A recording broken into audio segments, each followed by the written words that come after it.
We often mistake mercy for something sentimental, even passive, but that's a misreading, a dangerous one. Mercy, when properly understood, is not a softening of justice. It's the ultimate expression of voluntary control.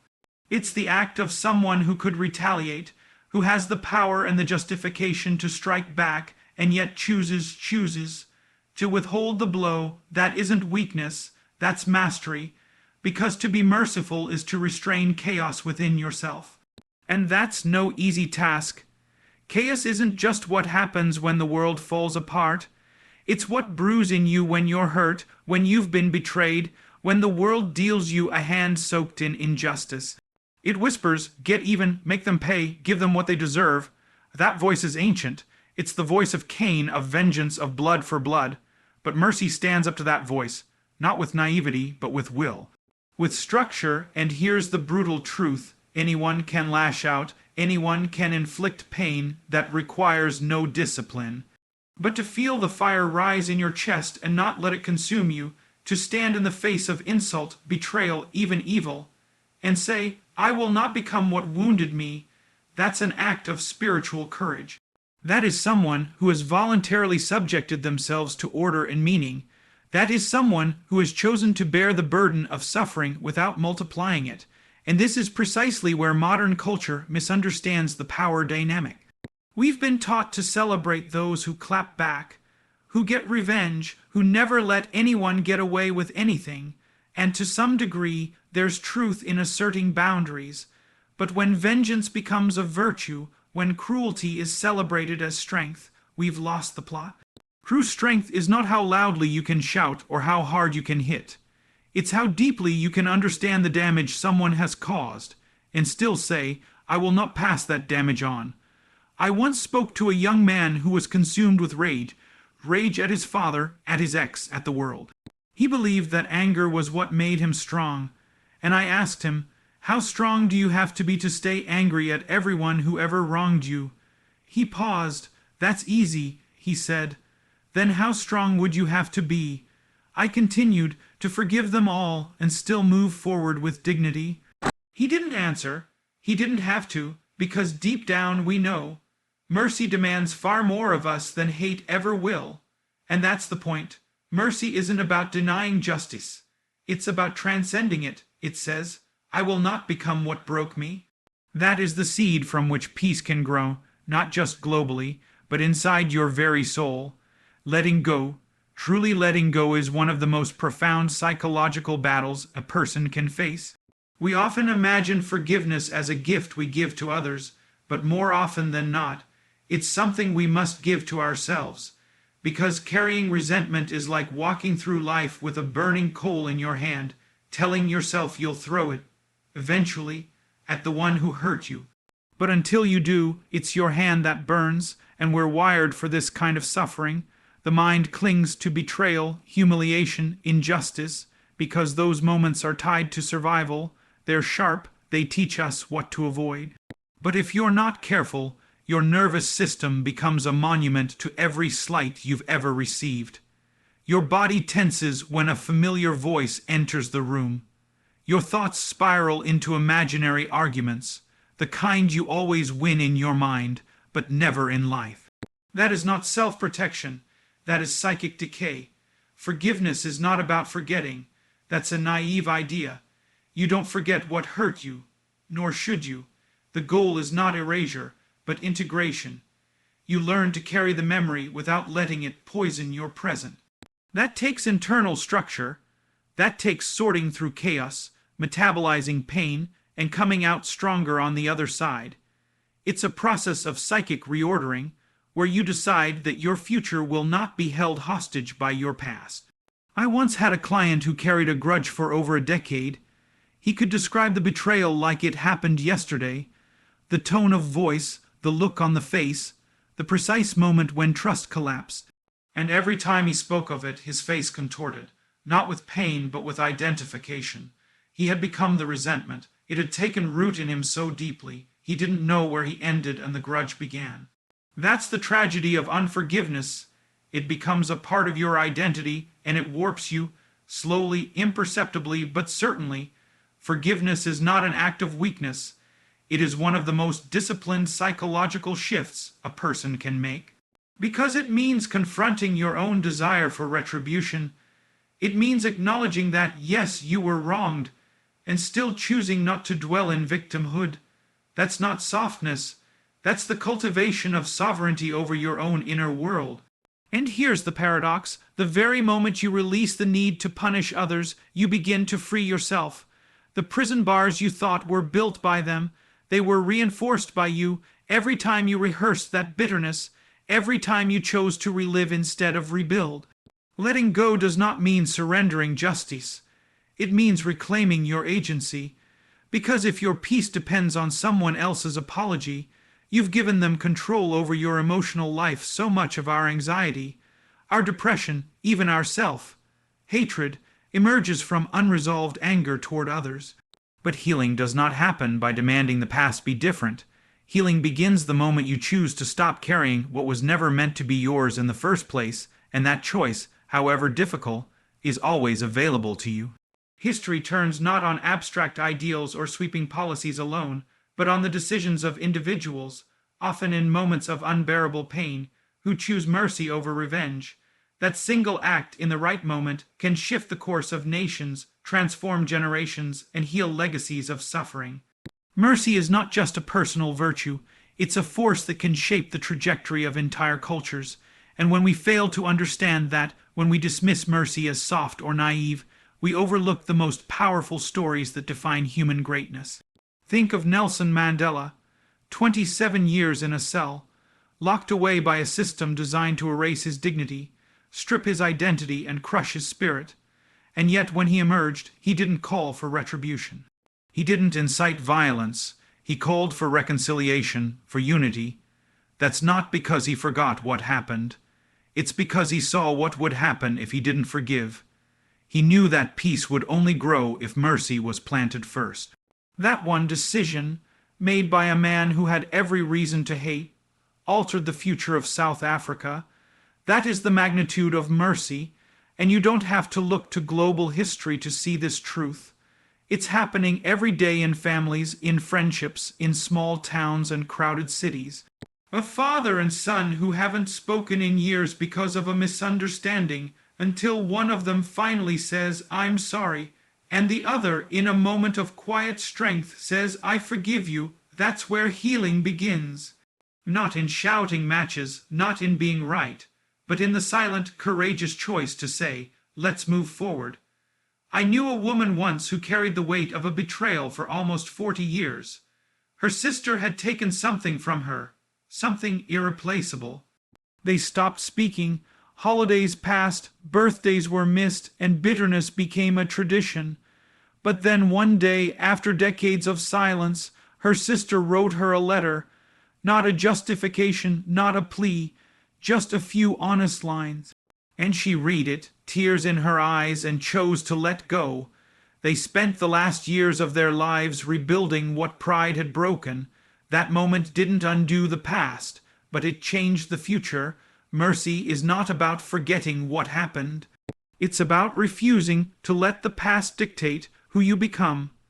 It's the conscious decision to disrupt the cycle of harm, to not pass on the pain that was given to you, because pain untreated becomes pain transmitted. And one person's bitterness can ripple through generations unless someone strong enough decides to stop it. When you offer mercy, you are not excusing wrongdoing. You are not pretending everything was fine. You are standing in the truth and saying, "This will not be the end of the story." That is a profoundly generative act. It creates space for something new, something life, giving to grow. It allows peace not just to exist, but to expand. And what's remarkable is how often this transformation begins in moments no one notices. A private decision, a small act, a quiet conversation. You won't read about them in textbooks, but these moments matter. They are the hidden architecture of every peaceful society, the uncelebrated choices that hold the world together. So whether it's between nations or neighbors, the pattern is the same. Peace follows mercy. Always, and the most enduring peace, the kind that lasts, does not grow from conquest. It grows from the soil of restraint, humility, and grace. It's tempting to think that mercy only matters in the grand gestures. Pardoning someone who's committed a major offense, forgiving a betrayal that shook your world. But in truth, the most profound expressions of mercy happen in the smallest, quietest moments of daily life. Mercy, like a seed, is planted not in public spectacle, but in the ordinary. And what grows from it, if tended with care, can reshape the emotional climate of a home, a workplace, even a community. Consider how often you're faced with a choice in the space between impulse and action. Someone cuts you off in traffic, a colleague takes credit for your work, your partner says something sharp in a moment of stress. Your first instinct is probably to retaliate, even if only in thought. A jab, a sarcastic comment, a withdrawal of affection. But in that fleeting moment, you also have another option, mercy, not as passivity, not as surrender, but as a deliberate refusal to escalate. You absorb the sting and you don't return it. You choose to de-escalate instead of ignite. That choice doesn't feel heroic in the moment, but it is. I've seen families fall apart over words that could have been softened, wounds that could have been healed with a single act of grace. A father who couldn't say, "I'm proud of you," because he was never told that himself. A daughter who shut her mother out after a harsh critique that wasn't meant to harm. The tragedy isn't just in the pain that was caused, it's in the mercy withheld. The peace that could have existed if someone had dared to be gentle first. We like to think we're rational creatures, but most of our relationships are governed by emotional memory. That means the tone you use with your child after a long day, the kindness you offer to a stranger who looks defeated, the patience you show your aging parent, all of it adds up. These moments plant things in people: fear, resentment, shame, or dignity, love, and trust. Mercy is the act of choosing which seeds you scatter, and here's the thing: mercy multiplies. One act inspires another. You let someone go ahead of you in line, and they smile for the first time that day. You forgive someone for a small oversight, and they carry that relief into their next conversation. It ripples, and over time, those ripples become a current. People remember how you made them feel far more than what you said. When you choose mercy, you offer them something the world rarely gives: the space to be imperfect and still worthy of kindness. What if we treated mercy like a habit instead of a miracle? Something we practice, rehearse, and get better at, not just something we wait to summon when the stakes are high. That changes everything. It shifts our focus from reaction to cultivation. And it turns our ordinary lives into ground where something sacred can grow, not in the future, but here now, in the unremarkable moments that quietly define who we are, because the peace we're all longing for internally and in the world around us doesn't just appear. It's grown, and it begins with the smallest mercies we're brave enough to offer each other today. You can't expect the world to heal if you haven't made peace with yourself. That's where it all starts. We often look outward, pointing to the broken systems, the violent conflicts, the injustice and cruelty that seem to flood our timelines every single day. And yes, those are real, they're overwhelming. But the most dangerous illusion we fall into is thinking that peace is something others are responsible for, that mercy is a job for governments or leaders or saints. No, it begins with you. It begins in the silence of your own internal war, where your anger lives, where your bitterness hides, where your pride defends its territory. That's the battlefield, and until you've stood there and chosen mercy, everything else is noise. We want the world to be kinder, but we're cruel to ourselves. We want reconciliation between nations, but we won't reconcile with our own families. We speak of tolerance, but carry judgment like a weapon, ready to fire at the first offense. That hypocrisy corrodes us from within. You can't offer peace externally when you're at war internally. And the brutal truth is, some of the harshest things we've ever said, we said them to ourselves. Some of the hardest forgiveness to extend is not to others, but to who we once were. That version of you who made the wrong decision, who failed, who hurt people, who didn't know better. If you can't show mercy to that part of you, how can you show it to anyone else? This isn't about abandoning responsibility or making excuses. Mercy isn't the rejection of accountability. It's the expansion of it. It says, yes, I see what happened. Yes, I take ownership. And still, I refuse to stay chained to shame.